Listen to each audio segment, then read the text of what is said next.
Todo herói de cinema é recompensado por salvar gente. Menos esse aqui sempre é punido. O Peter Parker, ele salva a cidade e é chamado de ameaça no jornal. Salva vidas e é demitido. Faz a coisa certa e perde o tio, perde a menina que ele gosta, perde o melhor amigo. Ele termina os filmes mais quebrado do que quando começou. E o detalhe brutal, nenhum poder dele resolve nenhum problema dele. Nenhum! Os poderes são a causa de metade dos problemas, inclusive. Isso não é uma falha de roteiro, é um projeto. E em 1962, dois caras decidiram criar um herói que não ganha nada por ser herói. Porque o que eles queriam dizer é uma coisa que ninguém fala para uma criança. Fazer o certo não te paga de volta. Você faz porque você tem que fazer. E é por isso que em 2021, muito marmanjo ficou lá chorando no cinema quando viu esse cara, ou pelo portal dimensional, na verdade. Que esse filme fica muito mais adulto do que a gente percebia aos 12 anos. Repara, eles deram pro cara uma força sobrenatural, reflexo impossível de se ter, capacidade de subir em parede. E mesmo assim, ele chega em casa e o problema continua ali, na mesa da cozinha, esperando ele. Pior, ele perde o encontro porque teve um assalto. Aliás, teve que impedir um assalto. Perde o emprego porque chegou atrasado salvando alguém. Some da vida da tia dele porque tinha uma cidade inteira pendurada nas costas. Aqui tá a primeira lição do vídeo e é uma das coisas mais duras que existem. Ficar mais forte não deleta os problemas. Só muda o tamanho da conta que vai chegar no final do mês. Você provavelmente já viu isso. Você ganhou um cargo, ganhou um aumento, chegou onde queria chegar. E os problemas não sumiram. Ficaram mais caros, inclusive. Ninguém te avisou. Aquele filme avisou. Em 2002, enquanto você achava que estava só vendo um cara de colã voando entre prédios, ele estava te passando uma grande mensagem. E antes que eu continue, deixa eu te fazer uma pergunta aqui, porque ela conecta direto com a próxima parte. Você já sentiu aquilo? Aquele calor no peito, um arrepio no braço, o aperto na garganta, vendo alguém fazer a coisa certa quando não precisava? Não é alegria, é outra coisa. Se você já sentiu isso, esse canal aqui é literalmente sobre isso. Eu pego o filme, o personagem, a história que todo mundo conhece e mostro o que tem por trás do jeito que ninguém te contou, ou talvez poucos tenham te contado. Se inscreve aqui e deixa o seu like, vai me ajudar bastante. Porque essa sensação que eu acabei de descrever tem nome, tem estudo e faz uma coisa com você que ninguém te avisou. É agora. Um psicólogo chamado Jonathan Haidt passou anos atrás de uma emoção que ninguém tinha catalogado direito. Não era felicidade, não era nem admiração por talento, do tipo que você sente vendo um gol, na Copa do Mundo, ou um solo de uma guitarra. Era uma coisa específica que só aparece quando a gente vê alguém fazendo o certo com um custo, sacrificando alguma coisa sem plateia. Ele batizou de elevação moral. E olha como é louco.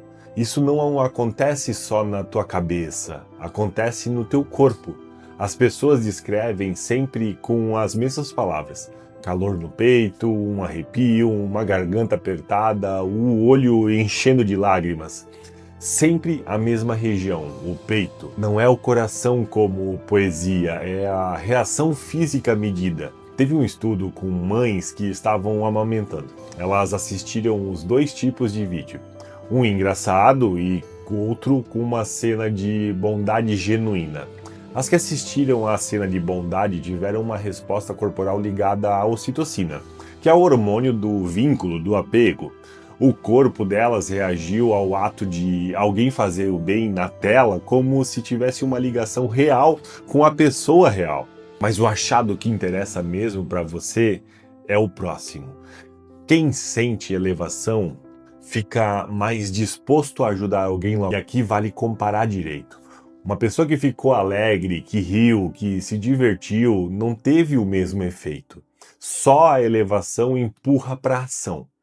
Ver alguém fazer o certo aumenta a chance de você fazer o certo nas horas seguintes. Para nisso um segundo e pensa no que isso significa. Aquele filme não te entreteve, ele te empurrou. Quando você saiu do cinema com aquele aperto no peito, você não estava emocionado à toa. Você estava, por algumas horas, uma pessoa um pouco melhor do que quando entrou. Agora fica a pergunta que interessa. Se qualquer história de bondade pode disparar isso, por que esse cara aqui, especificamente, dispara com tanta força numa geração inteira? Para responder isso, a gente precisa voltar lá em 62. Em 1962, o herói era uma coisa muito bem resolvida. Era um deus alienígena, um Superman, era um bilionário genial, Tony Stark ou Bruce Wayne. Era o príncipe do fundo do mar, o Aquaman. Você olhava para cima e admirava. Era só isso que dava para fazer, admirar. Aí o Stan Lee e o Steve Ditko fizeram uma coisa que, na época, foi quase uma ofensa. Criaram um adolescente, não ajudante de herói como o Robin era, o herói principal. Um garoto magrelo, sem grana, zoado na escola, órfão, morando com os tios, preocupado com a conta de luz. E o detalhe genial, mesmo depois de ganhar os poderes dele, de ser picado por aquela aranha, ele continuou dando errado. Sabe o que eles inventaram ali? O primeiro herói feito para ser o espelho e não uma estátua. Você não olha para cima para ver o Peter Parker, você olha para o lado. E é por isso que a frase do tio Ben pegou do jeito que pegou. Todo mundo decora aquilo como se fosse uma frase de camiseta. Até estou arrepiado nesse momento. Com grandes poderes, vem grandes responsabilidades. Mas quase ninguém repara no que ela realmente diz. Ela não é uma promessa, ela é uma cobrança. Ela não fala que você vai ser recompensado por fazer o certo. Ela fala o contrário. Agora que você consegue, você não tem mais o direito de fingir que não viu. E se ninguém aplaudir, azar o seu. Isso não é conversa de super-herói, é uma definição da vida adulta. E é aqui que entra a cena. Em Homem-Aranha 2, o Peter faz o que qualquer pessoa, ele desiste. Joga o uniforme no lixo, do beco e vai embora. E olha o que acontece, a vida dele melhora. As notas sobem, ele chega no horário, ele consegue enxergar sem óculos, dorme, come, enfim, tudo funciona melhor sem o traje. Só que tem uma cena curtinha que muita gente esquece e que pra mim é a alma do filme inteiro. Ele passa na rua e vê um prédio pegando fogo. Ele entra assim mesmo, sem poder nenhum, e salva a criança. Sai de lá todo queimado, orgulhoso, com aquele sorriso de quem fez a coisa certa. E aí o bombeiro comenta, lá do lado de fora, que ainda tinha uma pessoa no quarto andar, que não deu tempo. E o sorriso morre no rosto dele. Cara, é isso. É exatamente isso. O preço de largar o que é teu não chega na hora que você... Ele chega depois. Chega no dia em que alguém precisava de você, naquilo que você resolveu abandonar. E aí vem o trem. Todo mundo lembra da parte da ação, dele segurando o vagão com o corpo até não sobrar mais nada. Mas o que importa realmente são os 30 segundos depois. O Homem-Aranha desmaia. As pessoas comuns, gente normal, sem poder nenhum, passam o corpo dele para dentro do vagão, de mão em mão. A máscara sai. E ali na frente de todo mundo, o mito acaba. Não tem herói. Tem um moleque magrinho, machucado, da idade do filho de alguém. Uma criança devolve a máscara para ele. E aqueles adultos comuns prometem guardar o segredo. Quando o vilão volta, eles se colocam na frente do garoto. Sabe por que essa cena destrói a gente até hoje? Em toda a história do cinema de herói em que a conta se fecha. E as pessoas comuns protegem o herói de volta. Porque ele é um deles. Sempre foi. Então, junta essas três pontas. Aquele filme te pegou na idade em que você estava virando quem você é hoje. O 2, aquilo que você sentiu não foi entretenimento, foi uma elevação.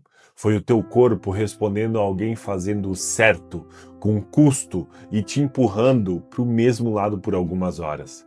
E o 3, o mais importante. Aquele Peter Parker faz a coisa certa sem ninguém aplaudir.